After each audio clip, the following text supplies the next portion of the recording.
Hey y'all, it's Devon Cole, and I'm here to talk about my new EP, Two Shades Blonder. INDEPENDENT, can you spell it? Modern women need a man just like a fish needs a necklace. I don't need your permission to be sexy and I've heard this from Chapel Roan and from Sabrina Carpenter. It takes 10 years to be an overnight success. And I'm in this era right now where I'm figuring out who am I as an artist? What is my sound? What's a quintessential Devon Cole song? And it takes time and it takes experimentation and it takes throwing spaghetti at the wall and seeing what sticks. And I'm trying to give myself grace with this time and knowing that it's all going to work out eventually. And I'm having so much fun. Like even in this grindy period, I think that's the period that people who have now broken look back on and say that was the most fun, is the chase of it all. I think the most important thing to me now is releasing things that I love and that I would listen to. I think I've released some things in the past that I was unsure of or kind of lukewarm about. No, never again. I'm only wanting to release things because releases are precious to me, and I think it's just taken some time to. The only thing that matters is if can I swear? I fuck with it. Yes. You know? Yeah. That's the only thing that matters, and that's what's gonna translate and hopefully get a larger community from that. Like if I resonate with it, then I know other people will as well. and she don't wanna be anybody else. She's a woman in total control of herself. There was definitely pressure within myself, not from the outside, but I think I was assuming that, not necessarily that I needed to make a song just like that, but that things would continue like this. And I think it's been a reality check for a lot of people who have a viral song on TikTok that it's like winning the lottery, and it was amazing in that it got me my start, but it did give me this mentality that I have to continue at that level of success. And it's been more of a grounding journey and getting my 10,000 hours and putting in that work so that when something pops off in the future, I'll be ready. I am a title girly through and through. I am a concept first writer just because I like to know what I'm writing about before I write about it. It's like having a thesis for an essay. Sometimes I don't do that. Sometimes we just go in and, mumble melodies or whatever, but I do like to start with titles. And so I found that title on RuPaul's Drag Race. And I was like, that should be a song. But that was really during a golden age of TikTok, I feel like, where it wasn't, not that it wasn't difficult to go viral, but it was a lot easier. The platform was less saturated with so many creators. And I'm glad that it happened during that time because I think it's harder to go viral these days. I don't know if other people are finding that, but that's what I'm finding. Like there was a point where I could not miss. I was like, I'm amazing. And so it's just a journey of like reestablishing my expectations. There was definitely pressure within myself, not from the outside, but I think I was assuming that, not necessarily that I needed to make a song just like that, but that things would continue like this. And I think it's been a reality check for a lot of people who have a viral song on TikTok that it's like winning the lottery. And it was amazing in that it got me my start, but it did give me this mentality that I have to continue at that level of success. And it's been more of a grounding journey and getting my 10,000 hours and putting in that work so that when something pops off in the future, I'll be ready.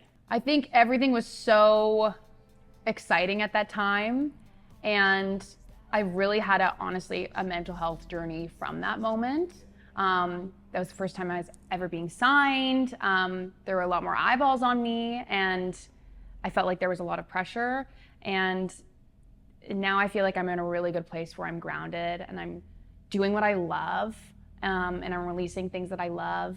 And this is what I want to be doing for the rest of my life. And I'm just really following the joy of it and making the best art I can make. I wanna grow to be someone I love. Look in the mirror and feel like enough. Now all the damage is done, 'cause I'm 2 shades blonder and still no fun. I wrote this song pre-Witch, And it was in an era where I really trusted myself and I didn't have all these existential questions about who am I, what's my sound, and writing came a lot more naturally to me then. I think it flowed and I didn't have all these questions. Is this the right melody? Is this the right, I started to be more self-critical after I got signed. But I wrote this before Witch, and it's about my tendency to always reach for things to feel better. I feel like I'm never satisfied with my current state of being. I always want to buy this, do this drug, change my hair to this, move to this city to make me feel better, but I'm the same old bitch at the end of the day. So that's what that song is kind of about. It's kind of about my like addictive tendencies and also my tendency to chop my bangs off or do something weird with my hair when I'm going through it. Songwriting is super fun because you can unpack your behavior in a fun, girly pop way, even though that behavior might be, how do you say, problematic. I'm a fiend for the troublesome boy who's driving me wild. For a while, I've been trying to write happy songs even when I'm feeling sad. I really have been picking titles that will let me write about things that aren't about me, because I've been afraid to unpack what's really going on. And that's sometimes why I use titles. I'll bring them into a session so that we don't have to really unpack what's like happening with me.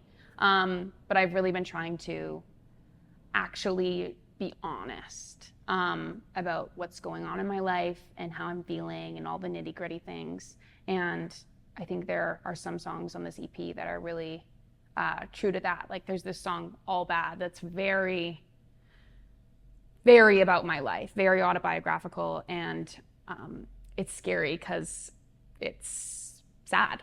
I'm doing a little pop-up tour in November. Agents need to know to book you for things, they call it your worth, which I hate, but really what they want to know is how many tickets can you sell in each of these markets? Like how many tickets are you worth? And I don't know, because I've never done a headline tour. And so we're doing a kind of pop-up series to see how many people show up. And so when we do a tour, we can base the room based on how many fans we actually have there. So I'm doing a little tour, I'm releasing this EP. I'm touring at the top of the year also in Canada. And I'm really in a writing mode right now. That's really where my head and my heart is at. That's why I moved here.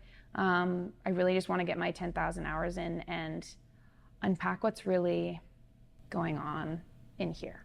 Continue to do that.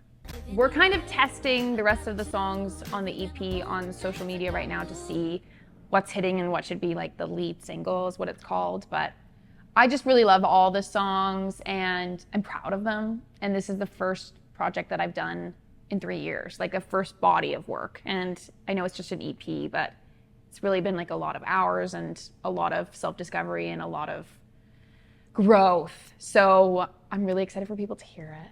I hope they love it. Hi, I'm the Notorious DMC and you've just been buzzed.